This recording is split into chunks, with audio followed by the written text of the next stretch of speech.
En septiembre de 2011, durante un partido de Champions League en Múnich, el Manchester City estaba en problemas y su entrenador, Roberto Mancini, buscó una respuesta en el banco. Lo que ocurrió después marcaría la reputación de Carlos Tevez durante la siguiente década. Mancini afirmó que Tevez se negó a calentar. En ese momento, el episodio se viralizó al instante. Clips, titulares y la indignación de los analistas. En cuestión de horas, los tabloides británicos lo destrozaron. Poco profesional, conflictivo y vago. Pero no era la primera vez que a Tevez se lo señalaba por una supuesta falta de compromiso. Desde su etapa en el Manchester United, ex compañeros como Patrice Evra aseguraban que era el peor en los entrenamientos. Rio Ferdinand coincidía, aunque él lo llamaba ahorro de energía. Y aquel incidente en el City no fue un caso aislado.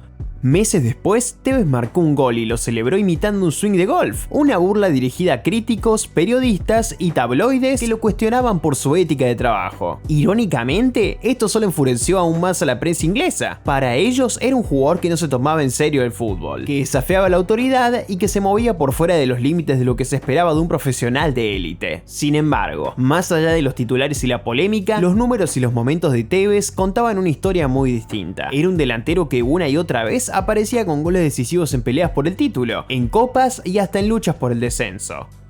Uno de los goleadores más determinantes de una generación repleta de cracks de clase mundial.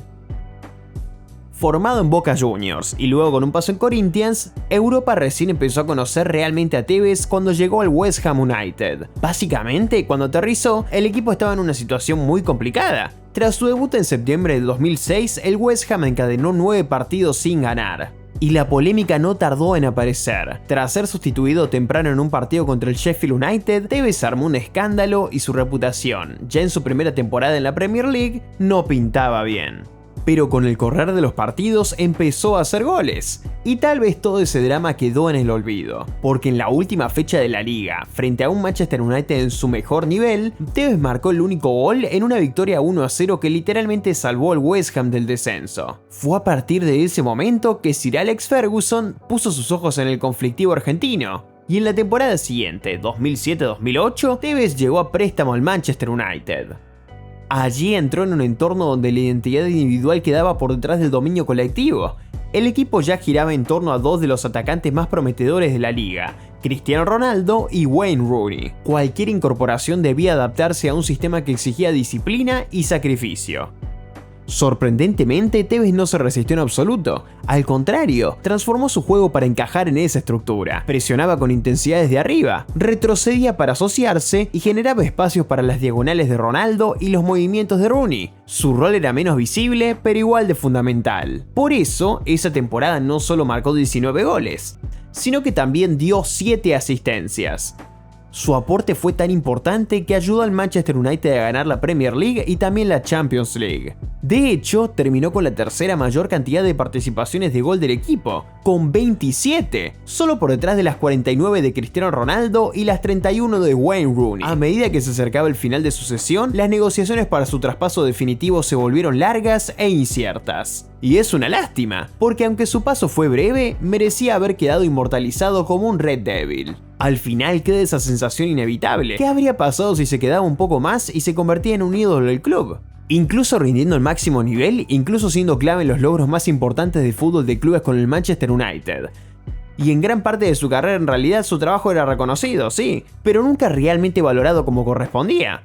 En la temporada 2008-2009 sus actuaciones siguieron aportando en muchos partidos. Fue una pieza importante para que el United ganara la Premier League por segunda vez consecutiva, además de la League Cup y la Community Shield. Así que aunque su paso por el United fue breve, apenas 2 temporadas, Carlos Tevez logró un éxito enorme. Y ese tiempo fue suficiente para que otros clubes empezaran a fijarse seriamente en él. Cuando finalmente apareció la oportunidad de redefinir su rol en otro equipo, no dudó. En 2009, Tevez fichó por el Manchester City. Primero, el traspaso fue un golpe durísimo para los hinchas del Manchester United, pero además no fue solo una decisión deportiva, también representó un cambio simbólico de poder. En ese momento, el City era un equipo bastante irregular, muy lejos del gigante que conocemos hoy. La llegada de Tevez fue una pieza central en la reconstrucción del club, una señal clara de ambición. Si en el United era una tercera opción, en el City pasó a ser la principal referencia ofensiva.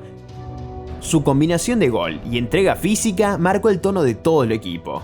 Esa primera temporada en el City fue probablemente la mejor versión de Tevez en la Premier League. Marcó 29 goles y dio 7 asistencias. 38 participaciones de gol en 42 partidos.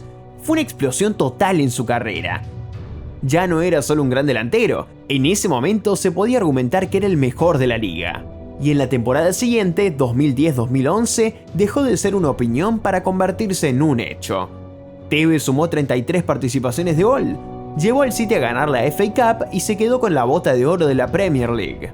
No solo fue el máximo goleador del torneo, sino que además lideró el City a su primer gran título en décadas con esa FA Cup. Pero como mencioné al inicio del video, no todo fue tan sencillo para Tevez en el Manchester City.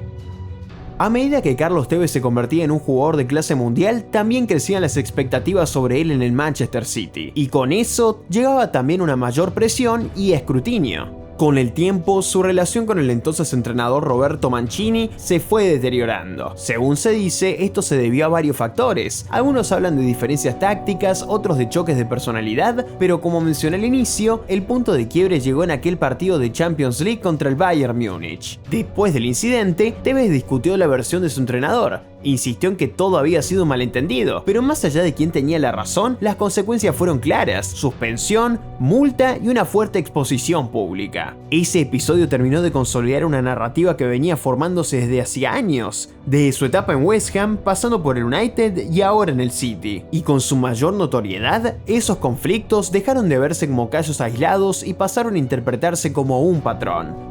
Un jugador difícil de manejar, cuestionado en los entrenamientos y que pese a su talento no encajaba con la idea tradicional de profesionalismo. Durante el resto de la temporada y el verano siguiente, Tevez prácticamente quedó apartado del equipo, y justo en ese mercado de pases llegó un refuerzo clave, otro delantero argentino, Sergio "El Kun" Agüero.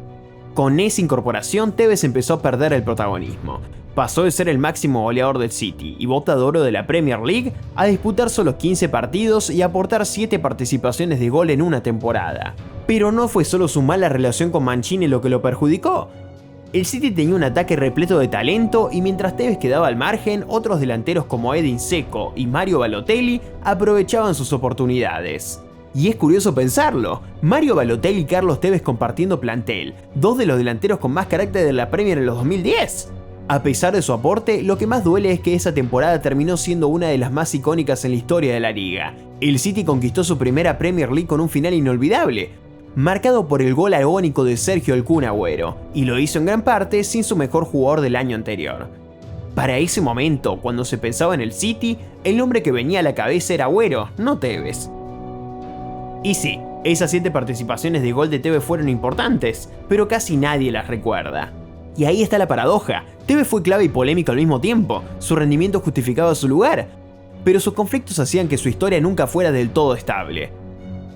Después de esa temporada, su relación con Mancini mejoró un poco. En la campaña 2012-2013 volvió a tener protagonismo, jugó 47 partidos y sumó 30 participaciones de gol. Incluso igualó a Sergio Agüero como el jugador con más contribuciones ofensivas del equipo, porque así era Tevez. Cuando jugaba, rendía. Pero tras eso, volvió a buscar un nuevo camino. En 2013 fichó por la Juventus. Su etapa en Inglaterra había sido productiva, pero también turbulenta. Muchos pensaban que su mejor versión ya había pasado. Sin embargo, en Italia encontró otro contexto. En la Juventus se convirtió rápidamente en el eje del ataque. El estilo del fútbol italiano, más táctico y pausado, le sentó bien. Su físico y técnica le permitieron adaptarse sin problemas. En su primera temporada sumó 21 goles y 10 asistencias, más de 30 participaciones de gol otra vez. Ganó la Serie A, fue elegido en el equipo del año y también fue el mejor jugador del club. Todo en su debut. En la temporada siguiente, 2014-2015, fue clave en la Champions League. Le marcó 3 goles al Borussia Dortmund en octavos y anotó en semifinales contra el Real Madrid. Llevó a los Juventus hasta la final, aunque terminaron perdiendo 3-1 frente al FC Barcelona, del famoso tridente MSN. Muchos consideran que fue la mejor temporada de su carrera, con 39 participaciones de gol. En Italia su imagen cambió, el foco estaba en su rendimiento, no en su personalidad. Sin la presión constante de los tabloides ingleses, su juego se evaluaba por lo que hacía en la cancha. La etiqueta de vago prácticamente desapareció, seguía siendo el mismo jugador con la misma intensidad, pero ahora juzgado por su rendimiento, no por su actitud en los entrenamientos. Porque en el fondo, la narrativa sobre Tevez nunca fue solo futbolística, siempre estuvo condicionada por cómo se esperaba que se comportara un jugador. Aún así, en 2015 decidió irse y volver a Boca Juniors. Jugó 3 temporadas, tuvo un breve paso por China y luego regresó nuevamente a Boca para cerrar su carrera. Aunque sus últimos años fueron fuera del máximo nivel europeo, en Inglaterra e Italia ya había demostrado todo, su capacidad para influir en los partidos más importantes. Tevez nunca fue el prototipo moderno de delantero, no tenía el físico estilizado, ni la velocidad dominante, ni un juego elegante. Su estilo era intenso, caótico, físico. Era una era donde también importaba la estética, eso jugó en su contra. Pero los resultados son innegables. En su mejor momento ganó títulos en todos lados, fue uno de los máximos goleadores de su liga y rindió al máximo nivel en distintos equipos, países y estilos de juego.